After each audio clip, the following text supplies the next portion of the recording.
সবাইকে আমার ইউটিউব চ্যানেলে স্বাগত। আজকে আলোচনা করব ক্যালকাটা ইউনিভার্সিটির সেমিস্টার 6-এ তোমরা অনেকেই তোমাদের LCC 2 পেপারটি রেখেছো। তোমাদের এই পেপার থেকে আমি একদম উত্তর দেওয়ার প্রায় অন্তিম পর্যায়ে তোমাদের পৌঁছে গেছি প্রায়, কারণ তোমাদের 3টে মডিউল থেকেই প্রায় বড় প্রশ্ন এবং ছোট প্রশ্ন, টিকা সমস্ত প্রায় অধিকাংশ উত্তরে আমি দিয়ে দিয়েছি।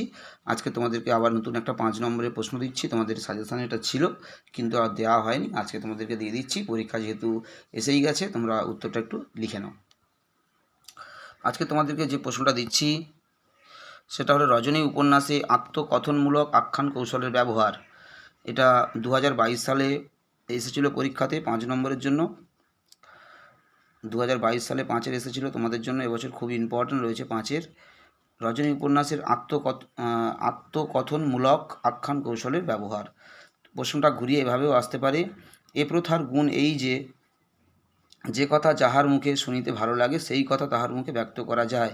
এই উদ্ধৃতাংশটির তাৎপর্য লেখো। প্রশ্নটা ঘুরিয়েও আসতে পারে একই রকম। তোমরা উত্তরটা ভালো করে লিখে নাও। যেহেতু সময় হাতে খুব কম, তাই আমি এই উত্তরটা আরও অনেক বড় করে, আরও বিস্তারিত আকারে 5 নম্বরের জন্য লিখে দেওয়া যায়, আর একটু বড় করে লিখে দেওয়া যেত, কিন্তু আমি একদম সংক্ষেপে তোমাদের জন্য রেডি করে দিয়েছি এটা।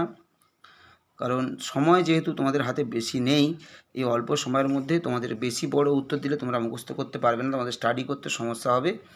তাই আমি অল্প সময়ের জন্যই একদম সংক্ষিপ্ত যে জিনিসগুলো না লিখলে নয়, জাস্ট শুধুমাত্র সেই জিনিসগুলো তুলে দিয়ে তোমাদেরকে উত্তরটা করে দিলাম, যাতে তোমাদের এই অল্প সময়ের মধ্যেই তোমরা উত্তরটা স্টাডি করে নিতে পারো। আশা করছি তোমরা উত্তরটা তোমাদের পছন্দ হবে এবং ভালো লাগবে।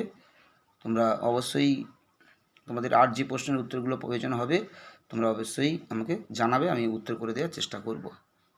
সবাই ভালো থেকো, সুস্থ থেকো, সবাইকে নমস্কার।